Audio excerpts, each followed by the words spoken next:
नमस्कार। आज हम एक ऐसे विषय पर बात कर रहे हैं जिसने कह सकते हैं पूरे देश का ध्यान खींचा है।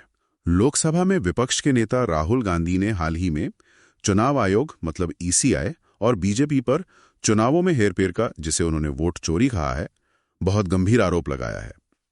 हमारे पास इससे जुड़े कई समाचार लेख हैं और आज हमारा मकसद है इन आरोपों को, जो प्रतिक्रियाएं आई हैं, उनको और इसके पीछे की पूरी कहानी को थोड़ा गहराई से समझना।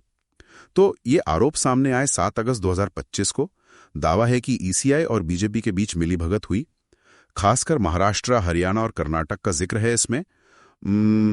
1 करोड़ रहस्यमय वोटर होने की बात है। हाँ, रहस्यमय वोटर मतलब ऐसे वोटर जिनका शायद अस्तित्व साफ नहीं है या जानकारी अधूरी है। अच्छा, और सीसीटीवी फुटेज नष्ट करना और वोटर डेटा साझा न करने जैसे आरोप भी हैं। तो इसे थोड़ा खोलते हैं। मतलब सिर्फ सामान्य आरोप तो नहीं है, कोई खास उदाहरण भी दिया गया है ना। ये बैंगलोर वाला मामला क्या है? हाँ, ये काफी दिलचस्प है क्योंकि यहाँ बड़े विशिष्ट आंकड़े दिए गए। बैंगलोर सेंट्रल सीट में, वो महादेवपुरा विधानसभा क्षेत्र है ना, हाँ, वहां का जिक्र है। दावा है कि 1 लाख से ज्यादा वोट, आप सोचिए, 1 लाख से ज्यादा या तो फर्जी थे या उनमें किसी न किसी तरह की गड़बड़ी थी। और इसका ब्यौरा भी दिया है, जैसे करीब 11,965 डुप्लीकेट वोटर। डुप्लीकेट मतलब एक ही व्यक्ति का नाम कई बार। हाँ, बिल्कुल। फिर करीब 40,000 वोटर जिनके पते फर्जी या अमान्य थे। 40,000?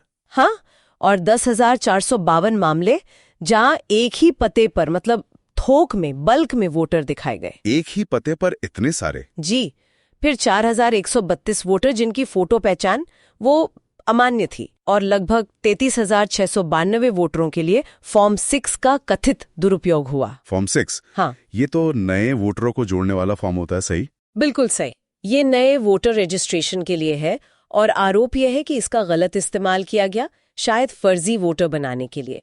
तो ये सारे आंकड़े मिलकर मतलब आरोपों को हवाई नहीं रहने देते, उन्हें एक ठोस आधार लेने की कोशिश करते हैं। जाहिर है चुनाव आयोग पर इतने बड़े आरोप लगे हैं तो उनकी तरफ से कुछ तो कहा गया होगा। क्या प्रतिक्रिया थी? चुनाव आयोग का जवाब काफी सख्त रहा है। उन्होंने सीधे राहुल गांधी को चुनौती दी है। चुनौती किस तरह की? कि वे शपथ लेकर, मतलब ओथ पर, अपने दावों को साबित करें। कर्नाटक, महाराष्ट्र और हरियाणा में चुनाव अधिकारियों ने बाकायदा उनसे, क्या कहते हैं, हस्ताक्षरित घोषणा पत्र मांगे हैं। घोषणा पत्र? किनके? प्रभावित मतदाताओं के नाम के साथ, कि आप नाम बताइए किनके साथ गड़बड़ी हुई, और साथ में चेतावनी भी दी है कि अगर ये दावे झूठे निकले तो कानूनी कार्रवाई हो सकती है, जिसमें जेल तक का प्रावधान है। ओह, तो ये तो काफी गंभीर मोड़ है। और राजनीतिक तौर पर विपक्ष कैसे एकजुट हो रहा है इस पर? राजनीतिक प्रतिक्रिया बहुत तेज रही है। कांग्रेस सांसद शशि थरूर ने तो खुलकर समर्थन किया है। और बाकी दल? अखिलेश यादव, प्रियंका गांधी, उद्धव ठाकरे की शिवसेना यूबीटी, आरजेडी, ये सब साथ खड़े दिख रहे हैं, एकजुटता दिखा रहे हैं। आरजेडी ने तो इसे वोट चोरी नहीं बल्कि लूट कह दिया है। लूट? मतलब मामला सिर्फ बयानों से आगे बढ़ गया है।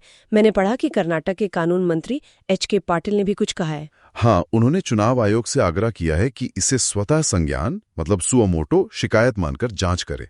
और कांग्रेस ने वो ऑनलाइन अभियान भी शुरू किया है, वोट चोरी नाम से, चुनावी सत्यनिष्ठा पर जागरूकता बढ़ाने के लिए, है ना? जी हाँ, और इसी संदर्भ में एक और बात सामने आई है।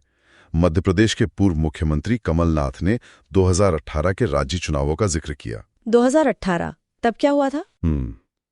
तब कमलनाथ के अनुसार चुनाव आयोग ने खुद माना था कि वोटर लिस्ट में गड़बड़ियां थीं, जैसे डुप्लीकेट नाम, फर्जी नाम वगैरह।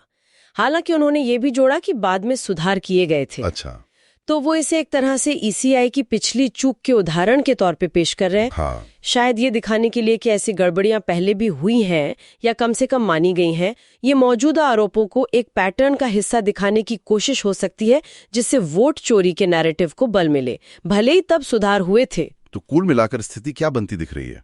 कहाँ खड़ा ये मामला इस वक्त? देखिए, स्थिति काफी उलझी हुई और तनावपूर्ण है। एक तरफ ये बेहद विशिष्ट आंकड़ों वाले गंभीर आरोप है, और दूसरी तरफ चुनाव आयोग है जो शपथ पर सबूत मांग रहा है और झूठे आरोपों पर कड़ी कानूनी कार्रवाई की चेतावनी दे रहा है।